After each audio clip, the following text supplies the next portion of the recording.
Good afternoon, everyone. I would like to begin our proceedings today by acknowledging that we are privileged to gather on the traditional territory of the Lekwungen-speaking people, the Songhees, and the Esquimalt nations. We honor and respect their enduring stewardship of these lands and the wisdom, culture, and traditions which are so generously shared with our community and with our province. Hosiem Haishka. And on behalf of all the members, I would like to welcome all the guests in the gallery, our family members and everybody, because they all want to introduce you. If we do it, then we won't have time for budget. So welcome. Welcome on behalf of all our members. Thank you so much.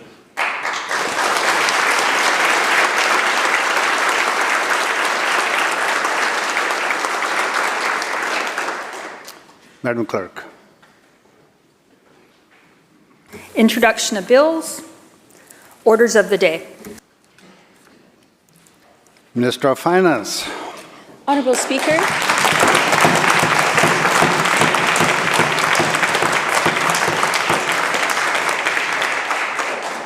Honorable Speaker, I move that this House, at its next sitting, resolve itself for this session into a committee to consider the supply to be granted to His Majesty.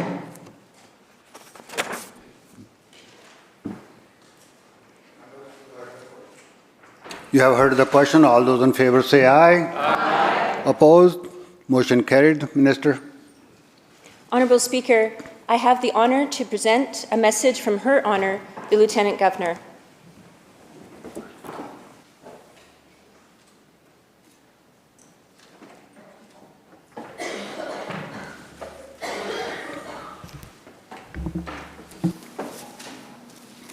Her Honor, the Lieutenant Governor presents the estimate fiscal, what I'm reading?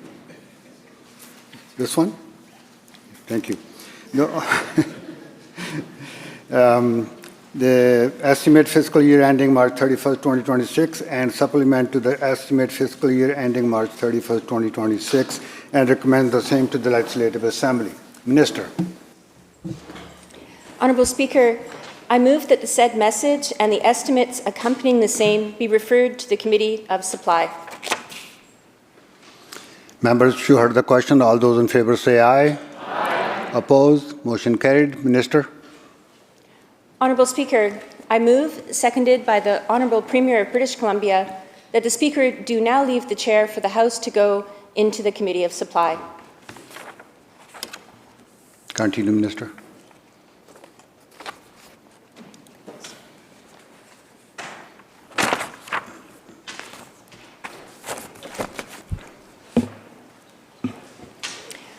I would like to begin by acknowledging the Lekwungen peoples, the Songhees and Esquimalt First Nations, upon whose territories we are gathered. It is an honour to present Budget 2024.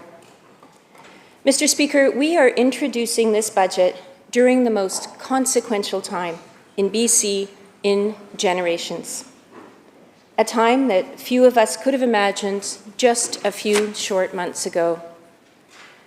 These unjustified tariffs could put tens of thousands of British Columbians out of work, significantly impact our province's finances, and cause economic harm to people and businesses on both sides of the border.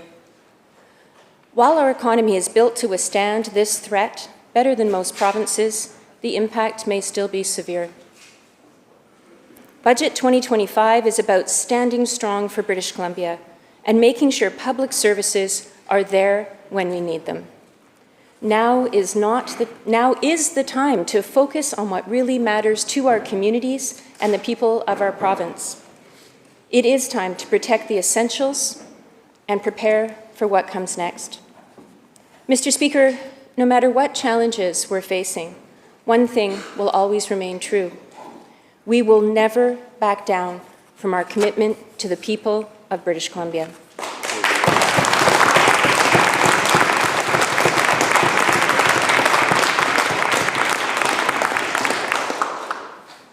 are blessed to live in a place surrounded by natural beauty, with everything we need to succeed: abundant natural resources and clean energy, a diversified and inclusive economy with access to global markets, and our most important asset of all, the skilled, hard-working people who call this beautiful place home.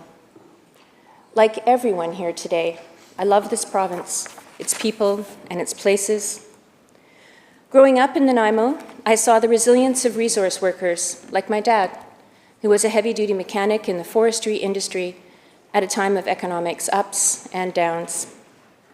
Like my small business person mum, running an independent book publisher. I saw my parents, who came home tired but proud of their day's work, and I know what it means for a community to live through economic booms and busts. As a young woman, I went off to university to study in Montreal, but ultimately there was nowhere I could imagine raising my family rather than right here in British Columbia. In an early job as a child protection social worker, I saw firsthand what families need to thrive and stay strong together, and the devastating impacts that can occur without that support. As a CEO in the tech sector, I've seen the entrepreneurial spirit that runs through our province. Working in business, I had the opportunity to travel the world and see how Made in BC innovations made a mark on the world stage. I saw the reputation that British Columbians have around the world as smart, thoughtful leaders who are caring but strong. Strength, tenacity, compassion, and vision, kind but tough. These are the values of British Columbia, and these are the values that have informed this budget. We will be prepared for whatever comes next. Budget 2025 includes $4 billion in annual contingencies to prepare for the future, including the initial impact of tariffs. We will manage our finances carefully so we continue to work to improve healthcare, education, and other core services without adding fees or hiking costs. And we will support the businesses that create the jobs and economic activity that we need to deliver those services. Mr. Speaker, as someone who has worked in both the public and private sectors, I know how economic headwinds can affect people and communities, and we must take care of the economy so we can take care of people. We're supporting workers, businesses, and industry. We're accelerating major job-creating projects. We're diversifying where we sell our products and our resources, and we're growing a more diversified economy. We're doing it all in partnership with First Nations, business, industry, and labor. Unjustified duties threaten our forestry communities, and our BC Softwood Lumber Advisory Council is working across sectors to fight for BC industries. This includes our work with our new Trade and Economic Security Task Force, which is informing our tariff response and helping us strengthen our economy. With the evolving threats that we're facing due to this attack on our economy, it's important that we take a closer look at our spending. We are reviewing all government programs and spending to ensure that every dollar is delivering results for British Columbians, while at the same time prioritizing Canadian, BC, and other countries' products and services for everything that government buys. We have already put a temporary pause in hiring on the government's public service to reduce administrative costs. The public service is full of talented, committed, and thoughtful people, and I know that they will work creatively to come up with new and innovative ways of doing things. I come from the private sector where it's a normal course of business to have periodic reviews of spending and to ensure that every dollar is being well spent. And that's what we're doing. And that is what British Columbians expect of us. Budget 2025 recognizes the importance of balancing the budget over the long term, but never at the expense of the services that people rely on every day. This is not about doing less. It's about making the right choices to not only meet the moment, but to seize it. Mr. Speaker, we've heard from the task force and other people in the business community that we can do more to help BC companies and workers succeed. Through our BC Manufacturing Jobs Fund, we're helping businesses modernize, innovate, and grow, while also protecting and creating jobs, particularly in the communities most affected by boom and bust cycles. Through our Future Ready Action Plan, we're helping people get the skills that they need to build rewarding careers and drive our economy forward. And through our Integrated Marketplace Initiative, we're connecting promising BC tech companies with industry-leading partners to prove out their products and their services in real-world environments. Budget 2025 continues this good work with a $30 million boost to this program.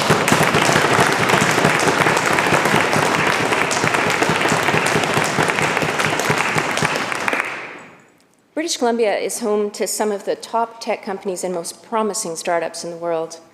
And this innovation helps commercial clients get new technologies tailored to their needs, while also helping tech companies scale up, expand into new markets, and create more high-quality jobs and opportunities here at home.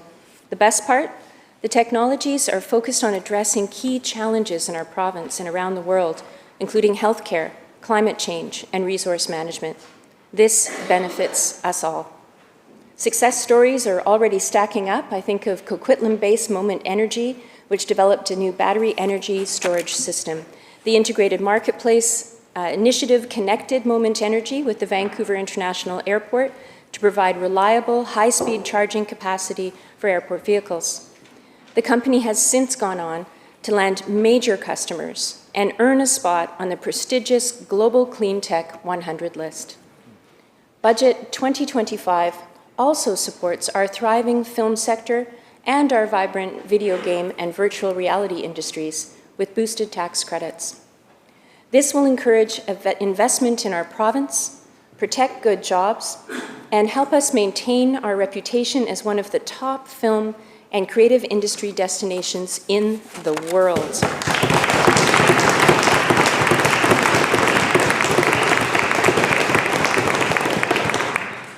I don't know if you remember how exciting it was the first time you recognized Vancouver or Langley or the interior as a backdrop to your favorite movie or series. I do. A video game I love, The Last of Us, became a TV series that was filmed in my hometown of Nanaimo and across the Lower Mainland. Popular video games like the EA Sports series were also made in BC, while major productions such as Shogun and The Mandalorian were brought to life here, putting tens of thousands of British Columbians to work in the creative industry sector. Mr. Speaker, we haven't taken a wait-and-see approach to the threat of tariffs. We got to work right away. We're already accelerating 18 natural resource projects worth $20 billion in economic activity and more than 8,000 jobs, while looking for more projects to expedite. This builds on work we've already done to reduce mining permitting timelines by 37% and reduce or eliminate permitting backlogs across the economy. While we work to expedite these projects, we will not lose sight of our commitment to working in partnership with First Nations and advancing our climate objectives. In fact, 12 of the 18 priority projects are majority First Nations owned, and half of them are clean energy projects. We will continue to meet our high environmental standards while breaking down barriers to growth. This will help us generate a stable supply of affordable clean energy to power our economic growth while protecting our land, our air, and our water for future generations.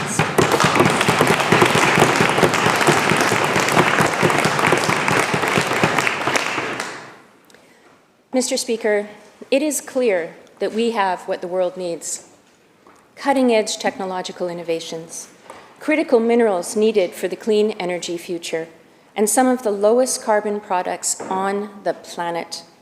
There's a huge appetite for BC goods and services around the country and around the world. And we have more than 50 trade and investment representatives in 14 international markets ready to help businesses expand. I know firsthand the value of these local market experts. When I owned a video game company, I was looking for an international partner to break into the Japanese market. I was struggling to make the necessary local connections until our trade and investment representatives opened those doors for me.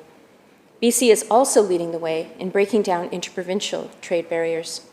Last year, we swiftly ended a trade dispute with Alberta by signing a deal to allow BC wineries to ship directly to Albertans.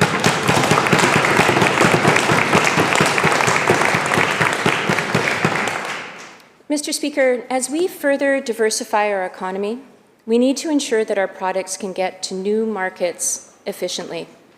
And with our proximity to Asia, BC has some of the most unique shipping advantages in the world. And every day, more than $800 million worth of cargo moves through our world-class ports. We need to support our robust trade with growing markets with updated, reliable infrastructure.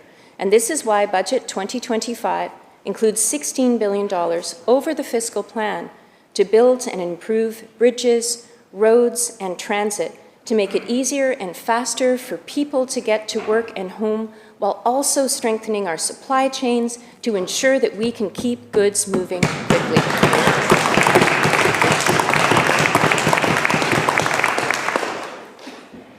Mr. Speaker, a growing economy is not only about creating good jobs. It also creates the wealth that we need to improve vital services, especially healthcare. Here in BC, communities are growing, people are getting older, and many doctors and nurses are retiring. Our government is confronting these challenges head-on. We've added more family doctors and tripled the number of nurse practitioners. We've made it possible for people to get care from a pharmacist for minor illnesses, and we're getting more internationally trained medical professionals off of the sidelines and into our hospitals caring for patients. We'll be training the next generation of family doctors at an upcoming medical school at SFU's Surrey campus.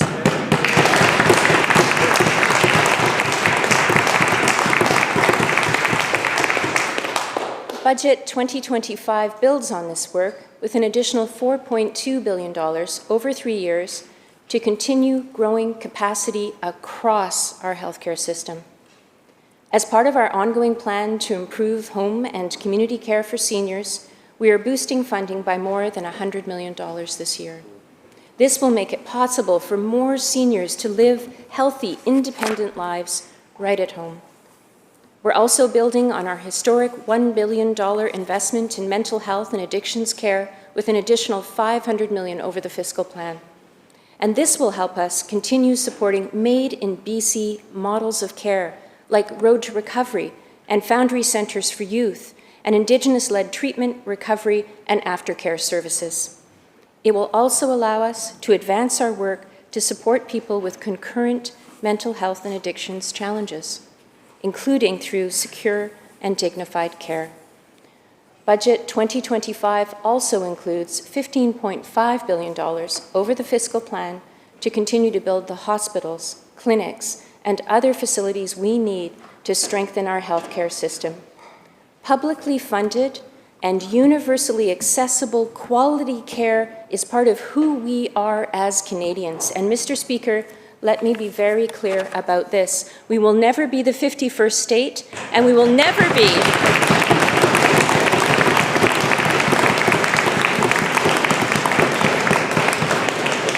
and we are never going to be a place where people have to pull out their credit card to pay for health care.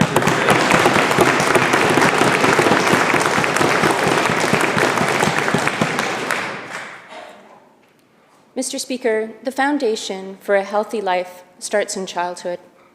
Our government knows that investing in students is essential to building a strong province and a strong economy for today and tomorrow. And that means supporting the caring and committed teachers and the staff who go above and beyond for their students every day. Budget 2025 invests an additional $370 million over 3 years to hire more teachers and support staff in our schools. This includes special education teachers, as well as teacher psychologists and counselors to support the growing number of students with special needs. But we know that kids need support beyond the classroom too. And that's why Budget 2025 provides an additional $172 million over the fiscal plan to support more children and youth with autism, severe disabilities, and complex care needs. Mr. Speaker, like many families, our government is making careful budgeting decisions to get the most out of every dollar.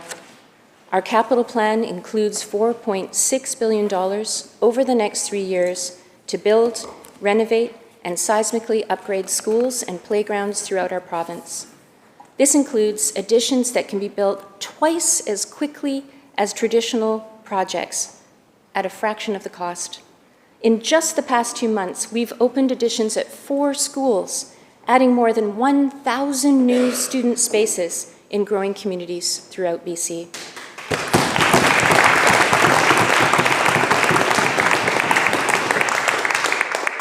As a parent, I know that when you send your kids off to school, there's nothing more important than knowing that they're learning in a safe, supportive environment, a place where they'll be helped if they're struggling, fed if they're hungry, comforted if they're hurt. And now, more than ever, in a world that feels uncertain even to us as adults, we must ensure our kids always feel supported at school and give them the best start in life. Mr. Speaker, one of the biggest challenges facing British Columbians continues to be finding a decent home they can afford. It's a big challenge for employers too. If people can't afford to live here, companies can't attract the talent that they need to grow. Any recruiter will tell you we can't afford to lose out on the best and the brightest. And this is why our government is taking action with the province's most ambitious housing plan ever. We're speeding up the delivery of new homes. We're helping more people achieve the dream of home ownership. And we're protecting renters and helping those who need it most. And we're cracking down on speculation. Through Budget 2025, we're increasing the speculation and vacancy tax rate to turn more empty units into homes for people. Our efforts are starting to pay off. We have more than 90,000 homes delivered or underway throughout the province. Rental home construction starts have tripled over the past 7 years, and rental prices are starting to come down. With global cost escalations, we're facing tough new headwinds, but we can't afford to let up now. Budget 2025 builds on the success we're starting to see in our BC Builds program with an additional $318 million over 3 years.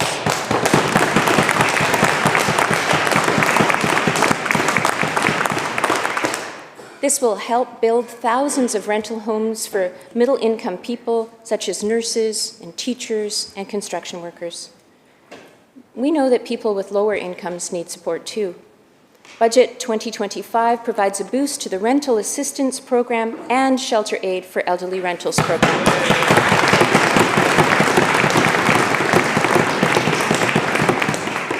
For both programs, we're expanding access and increasing the monthly supplement. We expect these changes to double the number of families that benefit from rental assistance and help a total of 25,000 seniors pay their rent. On average, the monthly supplement for seniors will increase by 30%. Mr. Speaker, nowhere is the impact of the housing crisis more apparent or devastating than on our streets. Far too many people are living outside in encampments. Our government has been working with municipalities to help more people come indoors and access support services to get their lives back on track. Budget 2025 commits an additional $90 million to continue this important work so that no one's left behind. Mr. Speaker, housing is often the biggest expense for families, but certainly not the only one. And that's why our government has always prioritized helping people with the cost of living. We permanently increased the BC Family Benefit and made a historic investment in school food programs. We became the first province in Canada to make prescription contraception free, saving people up to $300 a year on birth control pills. And we took tolls off bridges and made transit free for children under 12. And we've driven down our public car insurance rates to less than half than our neighbor Alberta's for-profit rates. On top of that, We've delivered ICBC rebates for the past 4 years. And now in Budget 2025, it gives people a little bit more with a fifth rebate of $110. We are also maintaining the basic car insurance rates through to 2026, marking 6 years in a row with no increases to help keep rates affordable for British Columbians. Mr. Speaker, everyone deserves to live and work in a safe community. And that's why we're keeping repeat offenders off the street with more officers and stronger enforcement, and we're going after the gangs and the guns and the toxic drugs that are hurting our loved ones and communities. Budget 2025 dedicates $235 million over 3 years to continue improving community safety throughout the province. We are also continuing to invest in our repeat violent offender intervention initiative and our special investigation and targeted enforcement program. These programs bring together police, prosecutors, and probation officers to provide a coordinated response to repeat violent offenders. Mr. Speaker, small businesses are the anchor of our communities and the heart, but small businesses today are facing big challenges, including being hit with theft and vandalism far too often. Through Budget 2025, we are launching a new community safety and targeted enforcement program. This will help police crack down on shoplifting, robbery, and other property crimes by providing them with enhanced resources. We are also providing funding for the Police Academy at the Justice Institute of British Columbia to expand training and capacity and produce more police officers every year. Together, we're creating safer communities throughout the province. Mr. Speaker, in difficult times, our shared values can show us the way forward. Shared values like reconciliation with Indigenous peoples. This remains a foundational priority for our government. It's woven into everything we do. And we are continuing our nation-leading work to implement the Declaration on the Rights of Indigenous Peoples Act. We are partnering with First Nations on economic projects that create prosperity for all, and we are supporting social and cultural well-being. In Budget 2025, it advances this work with $45 million over 3 years in new stable funding for the First Peoples Cultural Council. This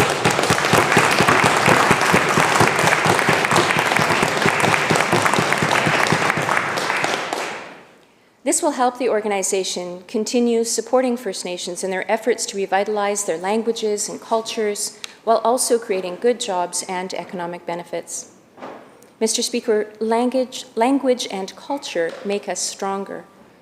I think of Kwatlau, the chair of the First Nations Cultural Council. She grew up hearing stories about her mother and her auntie whispering in Kwakwala at residential school to keep their language alive. Kwatlau is now studying 2 languages, and her 1-year-old grandnephew can already beat the drum and sing the songs of his Squamish ancestors. She says she does this work with Inchotmot Squalwen, which means one heart and mind in Squamish. This spirit of shared purpose is exactly what we need right now. It's with one heart and one mind that we will secure a brighter future for all.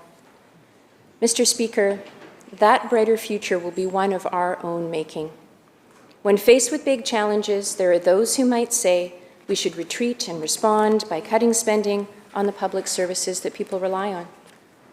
But we know that this would only weaken the services we all need and drive up costs for people when they can least afford it. These challenging and uncertain times invite us to reflect on what matters most. Having a stable, secure job that pays the bills and allows you to save for a rainy day. Being healthy and able to get the health care you need when and where you need it so you can continue to enjoy your favorite activities. Having happy kids, nieces, and nephews who are learning and growing every day, and living in a safe community with great amenities where everyone feels at home. There is so much happening in the world right now that is beyond our control.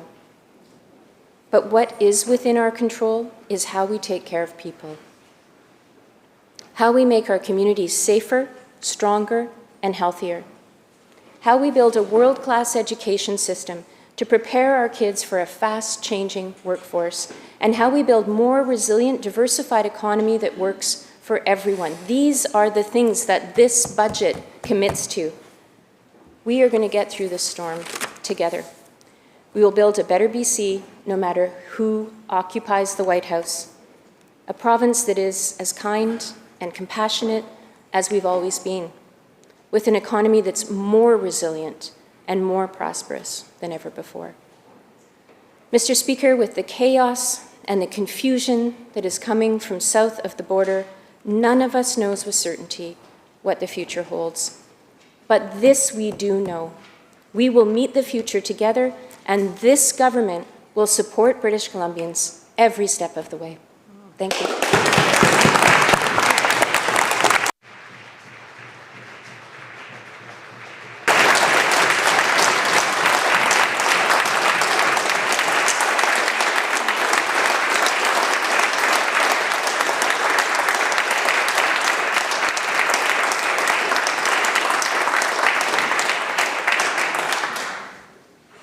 Member for Kamloops Centre.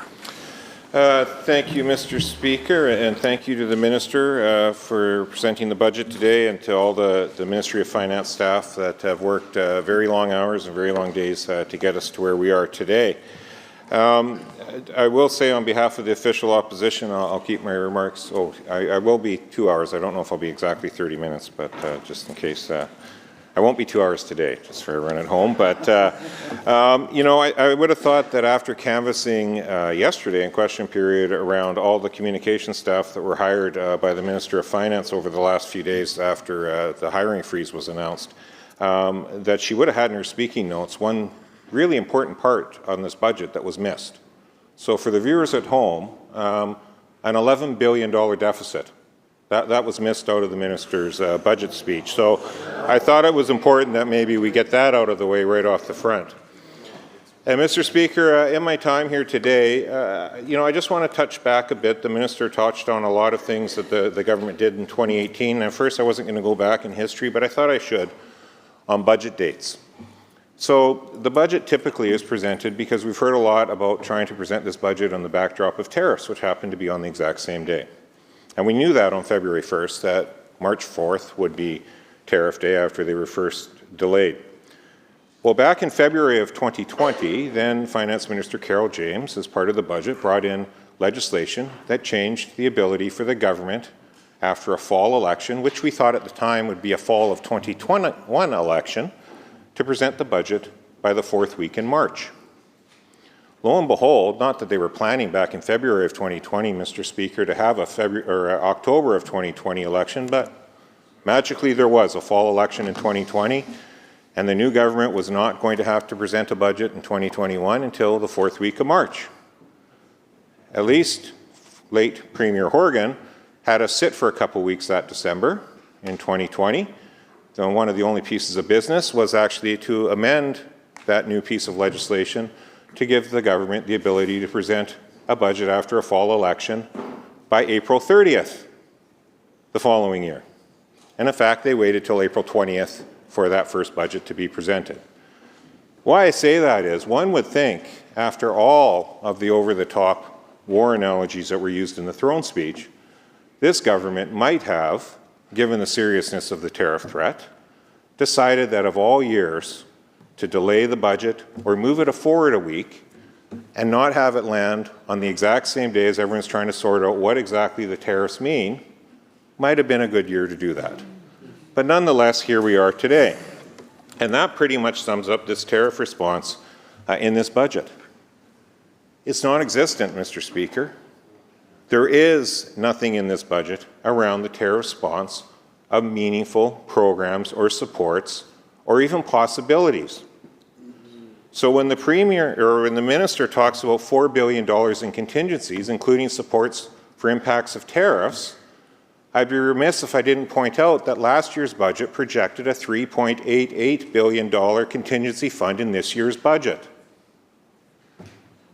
That means $122 million extra is in this budget, or $112 million extra is in this budget than what they were already planning on budgeting last year. Hardly an aggressive response to potential impacts of tariffs, Mr. Speaker. And I don't know if the government's noticed, but it's been a pretty dry winter. Something tells me it might be a bit of a bad fire season for those contingency funds as well. Trade, Mr. Speaker, before tariffs, year over year is down 3% in BC. Exports are down 3%. We were already facing troubles heading into this budget. Yet this minister and this premier is trying to convince everybody that this is strictly based an $11 billion deficit on the uncertainties around tariffs. Interprovincial trade. We called for that in our election campaign platform that the Premier routinely liked to mock.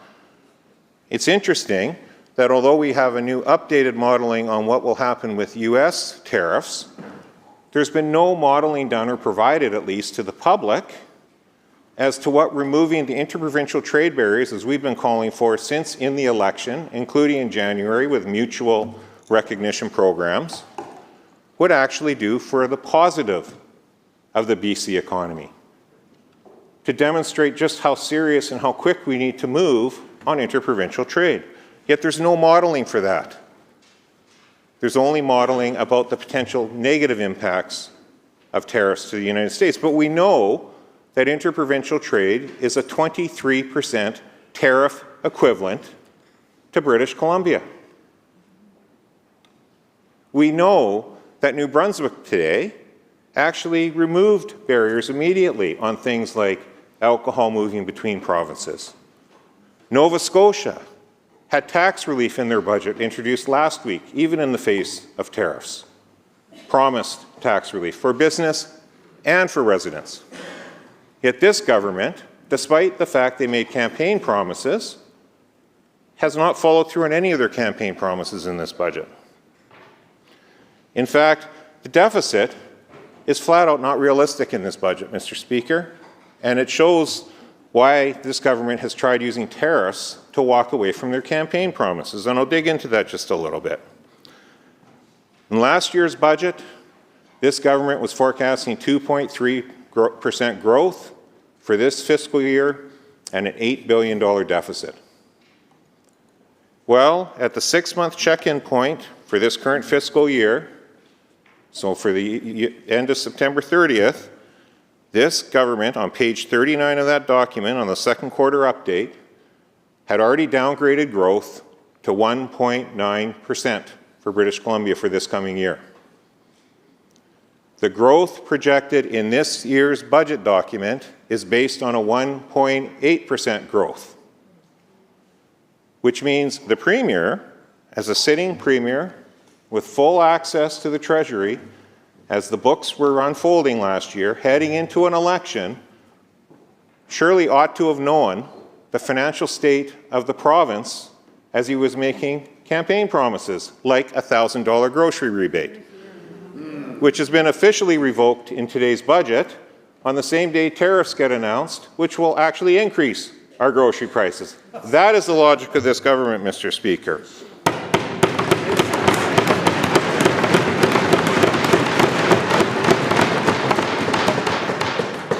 The plain facts is that this budget has actually been modeled on what numbers they were showing as of September 30th in their second quarter report.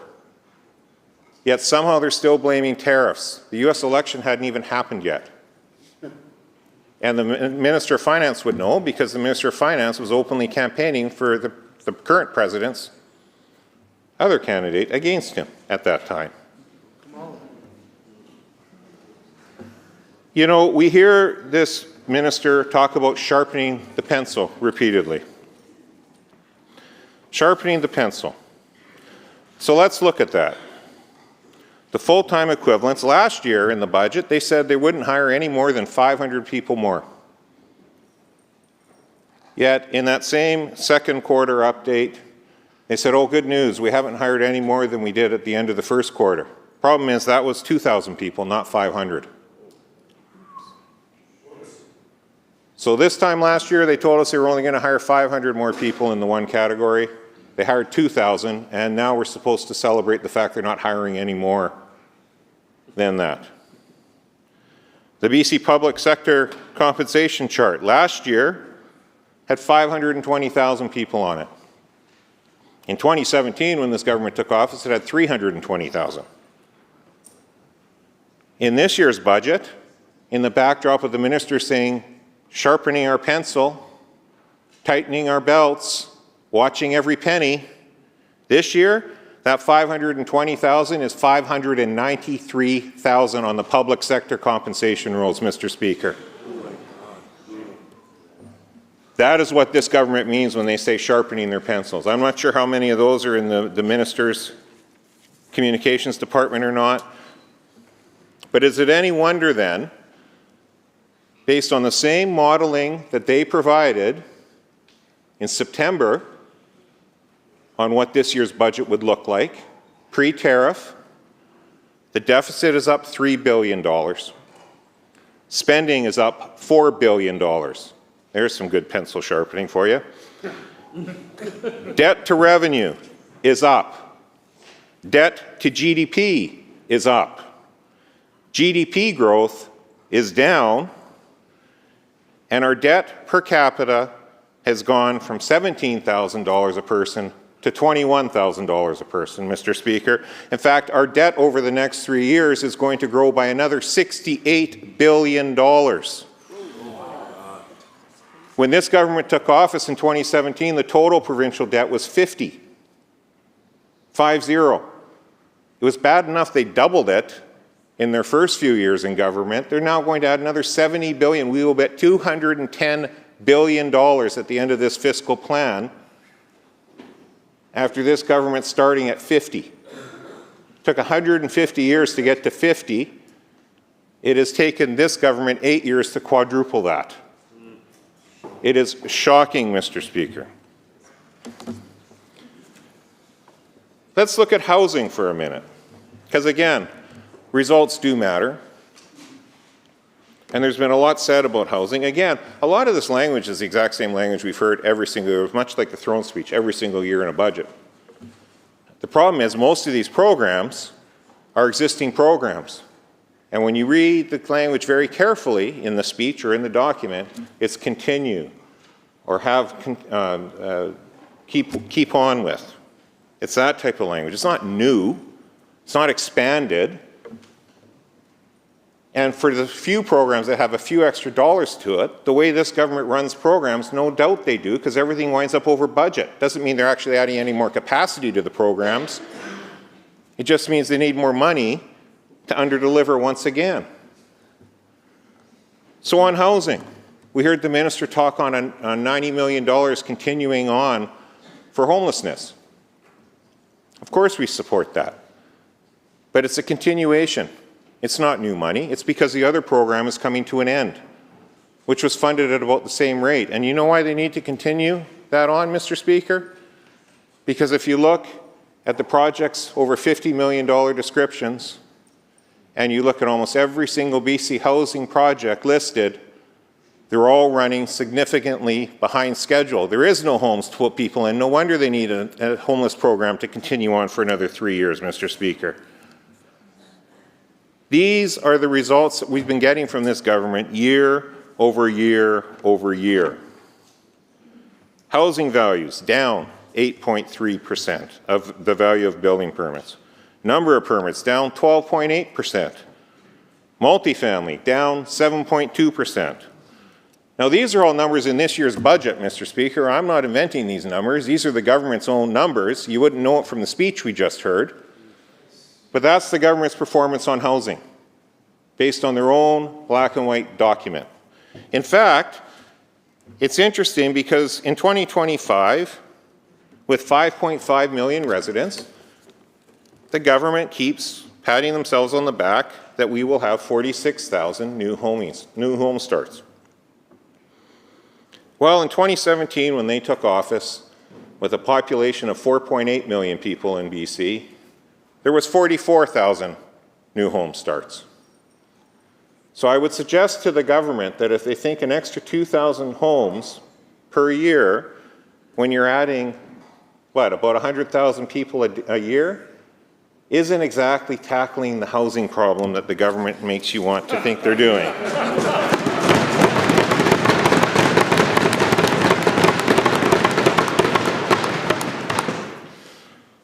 So, Mr. Speaker, in this bill, or in this budget document, I'll point out some of the other campaign promises that aren't in this. Again, when I was watching the other provinces roll out their budgets over the last few weeks, many commitments governments made to businesses, to residents, have been followed through on. All of those provinces are exposed to tariffs, and when you hear the minister talk, they're more exposed than BC. So I'm not quite sure what BC's excuse is, but it is an excuse, make no mistake about it. And again, if they doubt me, they can go back and look at their own second quarter update document about what they were projecting this year to look like as of September 30th. No health commitments. Hopefully the Green Party perked up to that. That was a signature piece of the whole confidence agreement. Nothing in there that they agreed to a few months ago with the Green Party to cling to power. No grocery rebate. $320 million or $370 million over 3 years to the K-12 system for teachers' assistants, for a wide range of things. Yet the Premier promised a teacher assistant in every classroom up to grade 4. I don't think $120 million a year is going to cut that, even just that promise, let alone all the teachers you need to hire and everyone else for just natural enrollment growth. No involuntary care. Certainly no expansion. No expansion of recovery and treatment. No increase of any significance to agriculture. Again, in our platform, we committed to doubling agriculture in British Columbia. Threat of food security in this tariff war have never been more relevant.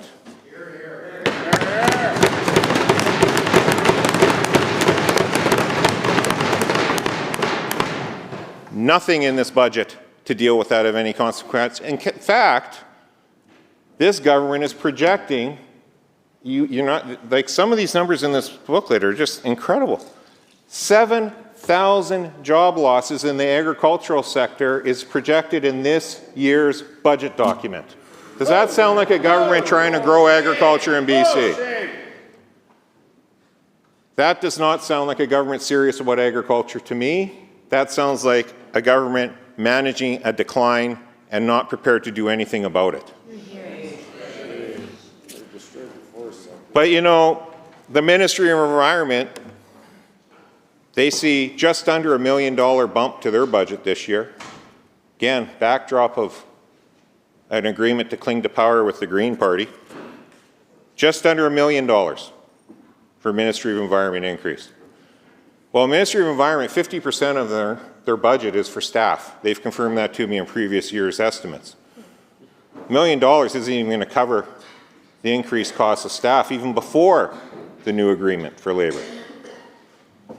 The interesting thing is, though, and we heard yesterday from the finance minister, that political staff are considered core to this government and protected by the hiring freeze. Those will continue.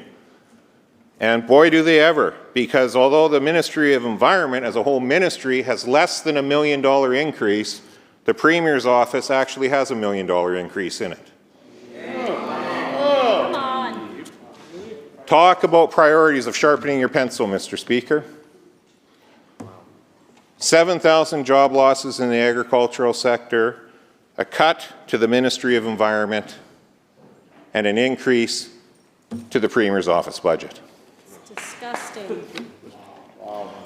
So, Mr. Speaker, this government likes to take credit and go on and on and on about the economy doing so well in BC. And again, I ask them, if it's doing so well, why are we running record deficits year after year after year? If it's doing so well, why do we actually not have a clear path to a balanced budget? In fact, the deficits stay high for the next 3 years. No clear path there whatsoever, no chipping away at it. It just keeps going up. In fact, once again, in their own budget documents, they make a very clear statement that our economic growth has mainly been tied to population growth and immigration. Not because any magical thing this government's been doing, because of population growth through immigration. And one of the key risks is that our population is supposed to decrease. It's projected to decrease next year and this year. So the cash cow of immigration that's kept this government even remotely close to having an economy functioning, not in balanced budget territory by any means, but at least functioning, is disappearing in front of our eyes. Vast majority, once again, 5 straight quarters in their own budget document, out migration primarily to Alberta, in the tens of thousands of people. That trend seems to be more than just a blip after 5 straight quarters, one could argue. And it was masked on those previous quarters because our immigration number overall was still going up. But no more. Because of the change in the PR rules and students, it's on full display in this year's budget. Pretty sure that has nothing to do with tariffs, Mr. Speaker. That has to do with a government who has squandered opportunity after opportunity after opportunity to seize the moment, to tear down internal trade barriers, to actually have a robust economy in BC going. They're running a record deficit, and they're doing nothing meaningful to try to get rid of internal trade barriers that would kickstart our economy. Why is that not being done with or without tariffs? It makes absolutely no sense whatsoever. So, Mr. Speaker, I'll just close with this. There is no targets in this budget. There is no tangible jobs plan. There is no tangible housing plan with anything new that we haven't heard year over year over year. There's no clear direction on what this government is trying to do with trade expansion, what goods and what countries they're trying to actively target for that expansion. We have no line of sight to that. We have no line of sight of what interprovincial trade being removed would truly look like and what would be the most key sectors to do it in right away. Nova Scotia has signed off on it. We've introduced through our leader a private members bill today, model to what Nova Scotia did as well. Could be done very quick. Look how fast the Premier changed his mind on trying to put a carbon tax on dirty coal coming through BC after we brought it up. Or how fast the government started to move despite having a crack team of cabinet ministers sitting together trying to figure out how to deal with tariff issues, having our rookie MLA from Prince George Mackenzie, after asking for months for relief on biodiesel, has to introduce a private members bill that gets actioned a day or two later.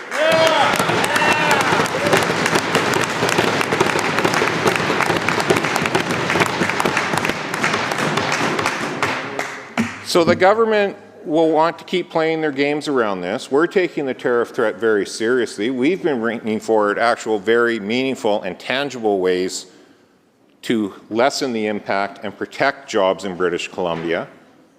I'm not sure what the Premier and his cabinet are doing other than repeating the same talking lines created by an ever-growing communications department. But, Mr. Speaker, make no mistake about it, be it from agriculture, be it from internal trade, be it from any sector you want, this budget, with the amount of money they are pushing out the door with it, is nothing but a colossal document of missed opportunities. There is no boldness in this. There is no big reach. There is no programs whatsoever to try to meet the challenges we're going to be facing over the next little while head on. So we're going to continue to bring forward meaningful changes that can be actioned, and hopefully the government continues to listen to this side of the House, as they have on 3 different occasions to this point, and we'll continue moving that forward, Mr. Speaker. So with that, I'll reserve my time and adjourn debate.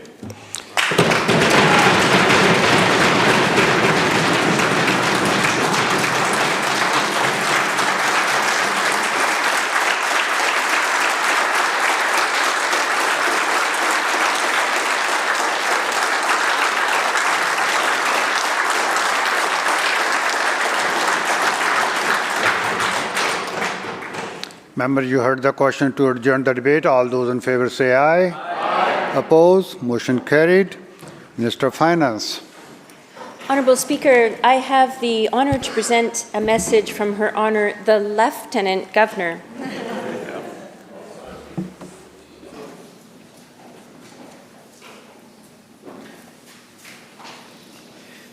Her Honour the Lieutenant Governor transmits here with the Bill Intituled Budget Measures Implementation Act 2025 and recommends the same to the Legislative Assembly. Minister. Honourable Speaker, I move that the bill be introduced and read a first time now. Honourable Speaker, I'm pleased to introduce the Budget Measures Implementation Act 2025. This bill consists of 2 parts. Part 1 amends the Balanced Budget and Ministerial Accountability Act to include the 2027-2028 fiscal year in the period of fiscal years for which budget deficits are allowed to be forecast in the main estimates. Part 2 amends the School Act, the Taxation Rural Area Act, the Speculation and Vacancy Tax Act, and the South Coast British Columbia Transportation Authority Act and the Income Tax Act, in order to implement the tax measures announced in Budget 2025. Finally, the bill makes various technical changes to harmonize with federal income tax provisions, as well as other technical amendments.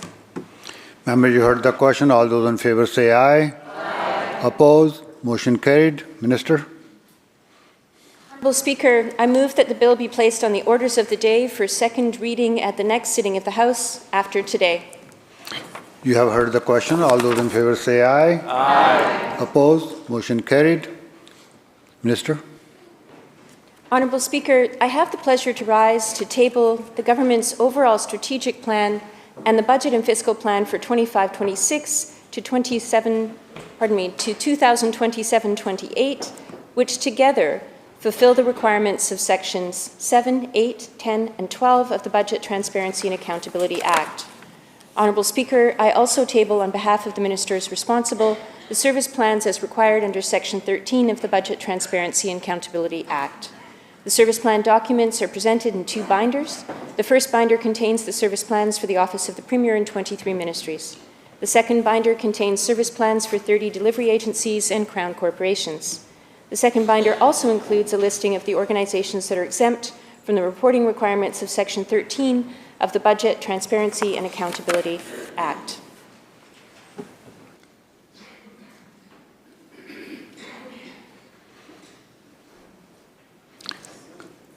Government House Leader. Thank you, Honourable Speaker. I move the House to now adjourn. Member, you heard the question. All those in favor say aye. Aye. Opposed? Motion carried. This House stands adjourned until 1:30 p.m. tomorrow.